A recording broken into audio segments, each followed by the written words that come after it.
Sir जय हिंद। Group captain UK Devnath sir, जय हिंद। बहुत बहुत शुक्रिया समय देने के लिए। Thank you sir. जय हिंद राजेश। थैंक यू सर, आपने समय दिया। दरअसल 2025 में मैंने भारतीय सेना में देखा, थल सेना में बहुत ज्यादा मॉडर्नाइजेशन हुआ है। ड्रोन्स हैं, नई टेक्नोलॉजी के आयाम्स हैं, रुद्र बटालियंस, भैरव कमांडो और बहुत सारी चीजें हुई और जिसमें नई नई तोहफे आई हैं। सब कुछ हो रहा है, नए नए ड्रोन्स लिए जा रहे हैं। इंडियन एयरफोर्स के मॉडर्नाइजेशन को मैं कहाँ देखूं? हाल ही में खबरें आई कि स्पाइस बम जो है हम इसराइल से खरीद रहे हैं, लेकिन इंडियन एयरफोर्स का मॉडर्नाइजेशन, क्योंकि ये सवाल उस वक्त पूछ रहा हूं सर जिस वक्त एक पिक्चर क्लियर है कि ऑपरेशन सिंदूर हो या इसके आने वाले बाद में जो भी जंग होंगी, एयरफोर्स एक अहम रोल अदा करेगी। तो कहां हम इंडियन एयरफोर्स के मॉडर्नाइजेशन को आप देख रहे हैं? कितनी तेजी से हो रहा है, थोड़ा बताइए, क्योंकि मुझे स्क्रीन पे चीजें नहीं मिलती हैं। जब मैं ढूंढता हूं कि मुझे कुछ मिले, तो आप थोड़ा समझाइए कि क्या हो रहा है अंदर खाने। राजेश, दो तीन चीजें हुई हैं। एक तो है कि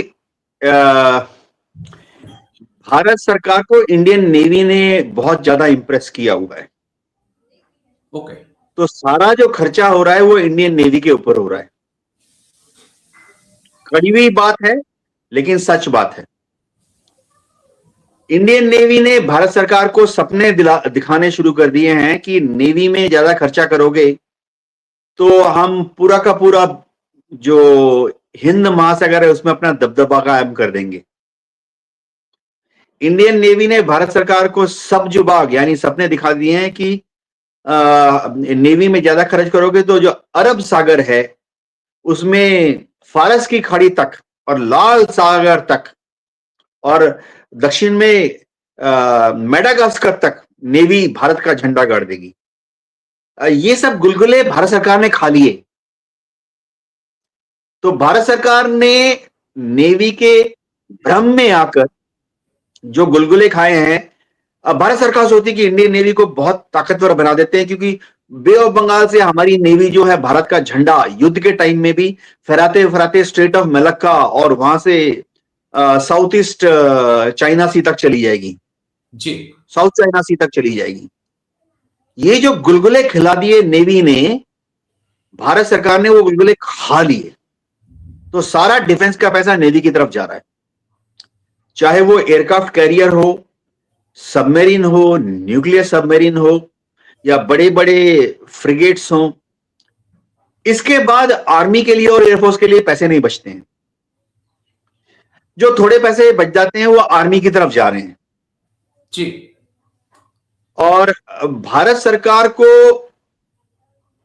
नेवी ने और आर्मी ने, खासतौर से आर्मी ने, इंडियन आर्मी ने भारत सरकार को एक लड्डू पकड़ा दिया है कि एयरफोर्स की जरूरत नहीं है। और भारत सरकार कन्विंस हो गई है कि एयरफोर्स की जरूरत नहीं है। मैं कटु सत्य बोल रहा हूं। आर्मी ने भारत सरकार को इस तरह का एक लड्डू थमा दिया है कि जो लड़ाई होनी है उसमें तो जमीन पकड़नी है। जमीन पकड़ने के लिए हमें टैंक दे दो, तोप दे दो, बख्तरबंद गाड़ियां दे दो, इन्फेंट्री के सोल्जर्स को एंटी टैंक रॉकेट दे दो। जी। तो नेवी पर सारा पैसा खर्च करने के बाद जो चवन्नी अठन्नी बच जाती है वो आर्मी पे खर्च हो रही है। क्योंकि आर्मी ने बोल दिया कि एयरफोर्स क्या करती है, एयरफोर्स जाके 400 किलोमीटर दूर एक बम गिरा देती है, उससे लड़ाई का क्या फायदा। आर्मी ने भारत सरकार को समझा दिया गया है कि अगर हमें लाहौर पर कब्जा करना है, कब्जा तो लाहौर पर आर्मी ने करना है, तो एयरफोर्स पर क्या रोल है लाहौर के कब्जे में। तो दूसरी चीज जो हो गई है कि पहले पहले आर्मी के पास जो तोपें होती थी वो 30 किलोमीटर 40 किलोमीटर फायर करती थी। अब आर्मी के पास इस तरह की मिसाइलें आ गई हैं आर्टिलरी में, वो मिसाइलें ही 100 किलोमीटर, 200 किलोमीटर, 300 किलोमीटर तक फायर करती हैं। तो आर्मी ने भारत सरकार को ये एक और लड्डू थमा दिया है कि अगर दुश्मन का कोई टारगेट 100 किलोमीटर, 200 किलोमीटर, 300 किलोमीटर की दूरी पर है, वो तो आर्टिलरी की, कोर ऑफ आर्टिलरी की जो रॉकेट्स और मिसाइल फोर्सेस हैं वही उसको तबाह कर देंगी। तो एयरफोर्स की जरूरत ही नहीं है। और भारत सरकार ने ये लड्डू खा लिया है, तो एयरफोर्स की जरूरत नहीं है। हाँ, इसी कारण हम डिले देख रहे हैं। जो फाइटर जेट्स आने हैं, जो स्क्वाड्रंस की कमी हुई है उसको पूरा करने में, और जो नए फाइटर जेट्स आने थे उसमें एक डिले देखा जा रहा है। इसे कितना बड़ा कंसर्न हम माने? उस वक्त जिस वक्त ऑपरेशन सिंदूर में क्लियर है, हमने अभी वेनेजुएला में भी कार्रवाई देखी, वहां पर भी एयरफोर्स का ही इस्तेमाल किया गया। हमने इजराइल और ईरान की वॉर में भी देखा, वहां पर भी एयरफोर्स का ही इस्तेमाल हुआ। सर, राजेश, कटु सत्य बोलूंगा, जो बोलूंगा जिम्मेवारी के साथ बताऊंगा। सीडीएस बन गए हैं दोनों आर्मी से, और भविष्य में भी सीडीएस आर्मी से ही बनेंगे। क्या सीडीएस एयरफोर्स का और नाम, नेवी का नहीं, मैं बीच में टोक रहा हूं, समझाइए थोड़ा सा कि ऐसा नहीं होना चाहिए था कि एक सीडीएस आर्मी से, फिर एक सीडीएस साहब हमारे एयरफोर्स से, एक नेवी से, ऐसी रोटेशंस चलती तो एक ज्यादा बेटर रहता सर? राजेश, ऐसा ही होना चाहिए था। एयरफोर्स यही चाहती थी कि बाई रोटेशन, कई जगह पहले ऐसा होता था कि ट्राई सर्विस ऑर्गेनाइजेशन जितनी है, जहां आर्मी नेवी एयरफोर्स मिलकर काम करती है, बाई रोटेशन जो टॉप कमांडर होता था, एक बार नेवी का, एक बार आर्मी का, एक बार एयरफोर्स का।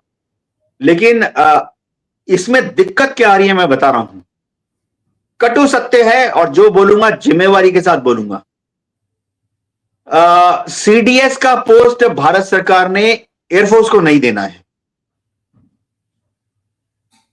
4-5 सीडीएस जो बनेंगे, कम से कम जब तक अजीत डोभाल हैं, 4-5 सीडीएस बनेंगे, सब बनेंगे आर्मी से, शायद उत्तराखंड से ही बनेंगे। जो थिएटर कमांड बन रहे हैं, एक जयपुर में बन रहा है पाकिस्तान की तरफ, एक लखनऊ में बन रहा है चाइना की तरफ। ये थिएटर कमांड भी सिर्फ आर्मी के बन रहे हैं। उसमें एयरफोर्स का जो एलिमेंट है वो एसएम साहब की भूमिका, या वो होता है ना मैस हवलदार की भूमिका, एयरफोर्स वाला कर रहा है। यानी थिएटर कमांड में भी एयरफोर्स का कोई बंदा कमांडर नहीं बनेगा। जयपुर में हमेशा एक लेफ्टिनेंट जनरल साहब होंगे, कभी भी एयरफोर्स का एयर मार्शल नहीं होगा, थिएटर कमांड का बॉस। और इस तरह से लखनऊ में भी हमेशा एक लेफ्टिनेंट जनरल साहब होंगे, कोई भी एयरफोर्स का एयर मार्शल नहीं होगा, चीन के थिएटर कमांडर का बॉस। वहां पर जो एयरफोर्स के ऑफिसर्स हैं, उनको जो पदवी दी जा रही है और जिम्मेवारी दी जा रही है, वो जैसे बटालियन में एसएम साहब का रोल होता है ना, 2 हाथ के बोले इधर फेंक दो, या हवलदार होता है मैस हवलदार, यहां आग लगा दो, वहां पे दाल बना दो। एयरफोर्स को इंडियन आर्मी ने खत्म कर दिया है। थिएटर कमांडर जो है आर्मी का होगा, और दक्षिण में नेवी का होगा। इन्होंने इंडियन एयरफोर्स को एनसीसी बना देना है। तो भारत सरकार को 2-3 चीज समझा दी गई है। पर हेलीकॉप्टर से हमला करना हो तो इंडियन आर्मी के पास भी है 200, 300, 400। एयरफोर्स क्या कर लेगा? बाकी हमला आर्मी कहती है कि हम अपने ड्रोन से कर लेंगे, तो आर्मी बोल रही है एयरफोर्स को ड्रोन क्यों दे रहे हो? ये मैं असली बात बता रहा हूं। हवाई हमले आर्मी बोल रही है हम ड्रोन से कर लेंगे, हमें एक ड्रोन दे दो जो 100 किलोमीटर जाता है। भारत सरकार ने कहा ले लो। आर्मी ने बोल दिया कि हमें एक ड्रोन दे दो जो 300 किलोमीटर जाता है। भारत सरकार ने कहा ले लो। नेवी ने बोल दिया कि हमें एक ड्रोन दे दो जो 500 किलोमीटर जाता है। भारत सरकार ने कहा ले लो।